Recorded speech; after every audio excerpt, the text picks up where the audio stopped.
Hi, so in this video I'm going to go over the game setups for this game section from Prep Test 50.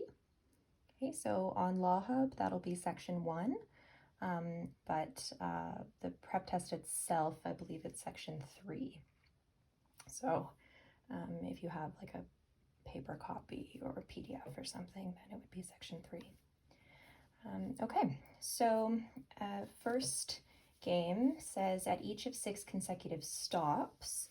So that's how it starts. And if we look at question 1, it asks for the order from 1 through 6. So we do know that there is an ordering element, at least to this game, right? So sequencing, ordering, linear, that any of those words could be used interchangeably to describe that part of the game. So I would start out with that. Okay. At each of 6 consecutive stops that a traveler must make in that order as part of a trip, she can choose from one of among exactly 4 airlines. So for each stop, she has 4 options. Okay. She can choose from among exactly 4 airlines on which to continue. Her choices must conform to the following constraints. So at this point, it would be possible that she chooses L every time. Okay, so before we get into the constraints, it's really open-ended. We don't have minimum number of times to use each of the airlines. We can't assume that we're going to use each of them at least once. And we do know that we are going to have to use at least one of them more than once. Okay, so those are the types of numerical deductions that would be good to make initially when you have a different number of players versus positions. So here we have 6 players, and we do know that she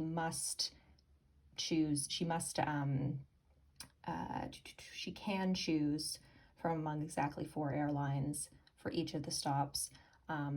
So she's going to use an airline every time, and at this point could be the same one every time.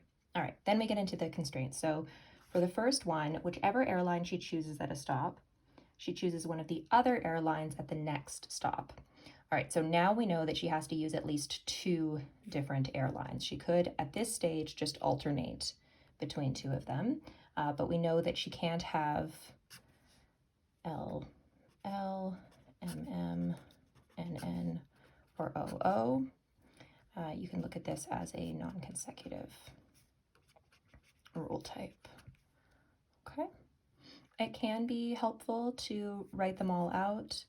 I will often just have kind of a generic variable in place of a player and show non-consecutive in this way.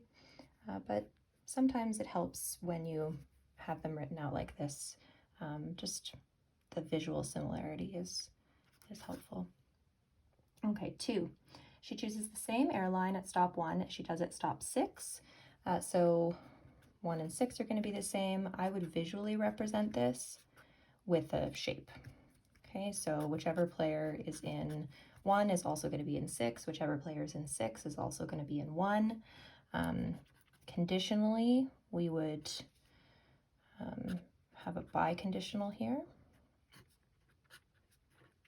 Okay, so if a player can't be in the first spot, it can't be in the 6th either, vice versa. So this could be represented as a biconditional. That would be accurate. All right.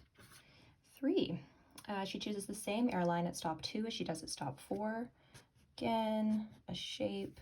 I'm using a different one. We do know it has to be different because 1 and 2 cannot be the same player because of the non-consecutive rule. So 2, 4 are going to be the triangle. Same goes if whatever's in 2 is going to be in 4 as well. Whatever's in 4 is going to be in 2 as well. And we have the contrapositive there. This one, of course, is also biconditional because it's the same form, same structure. All right, 4. Whenever she chooses either L or M at a stop, she does not choose N at the next stop. So if we have L or M, then we cannot have Ln and we cannot have Mn. Okay, so it's triggered by the presence of L or M. Okay, we have the word whenever there.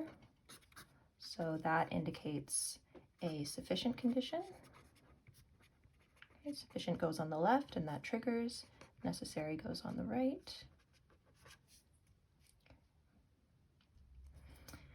And if L, N, or Mn were possible, if that ordering was possible, we would actually have to eliminate those players.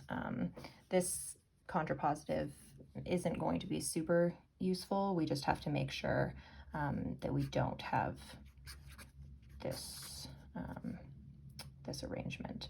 So this rule probably is better to be represented just as we can't have Ln, we can't have Mn.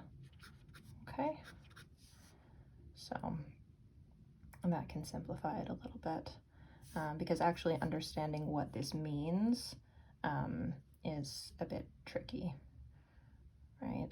This could be quite easily misinterpreted in sort of the heat of the moment, whereas this here, if we prevent ourselves from having that arrangement, it's similar to knowing that we can't have these beside each other. Okay. So for each of these rules, I am showing how you could represent them conditionally, but we can also just look at them quite simply as well, right? Okay, next one. 5. All right, at stop 5, she chooses N or O.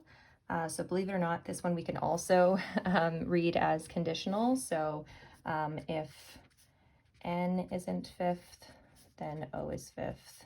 If O isn't 5th, then N is 5th. Okay, so when we see the word or, right, similar to whenever, it's going to indicate conditional reasoning. However, or doesn't introduce the sufficient condition, or is actually going to tell us that we need to negate the sufficient condition. Okay. So A or B is if not A, then B. If not B, then A. Okay, and then we get either A or B or both. And or both A and B is included because we always read or as the inclusive version, not the exclusive version, unless explicitly stated otherwise. Right. But we don't have to write it like this, right? There's a simple way to write it as well, which is to simply create another scenario, right? So, and in one of them, we're going to have N 5th, and the other one we will have O 5th. So here we can say O cannot be either the triangle or the square, right? And here N can't be either the triangle or the square. So that's kind of handy. Okay. So I'll leave you with that and see if you can complete the questions just using the rules, and the simple versions will work. For this one, it's just 5 is N or O, and that is represented up here by these two scenarios, right? Okay. So setup, and I mean, you have a few deductions there, right? Also, this situation here where we can't have Ln, we can't have Mn, we can't have Nn, that means that when we have N in a position where there's someone in front of it, the player in front of it is actually going to have to be O because there are no other options. So we would have O there, which means we can't have O third, and O would also be triangle, which means O isn't in a square, right? Here we don't have to have N after O because there aren't restrictions on O being before L or O being before M, right? We know O can't follow itself, but we could have any of these options for O, so we can't make the same kind of deduction in this scenario.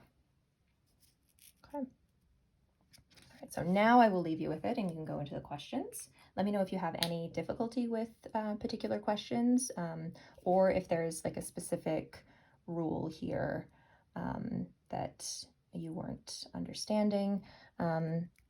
Also, it's good to make sure that you're looking for those conditional indicator words and understanding whether they introduce a sufficient condition or you have to negate the sufficient condition, basically understanding the relationship that creates between the two ideas. Yeah, all right. Have a good one.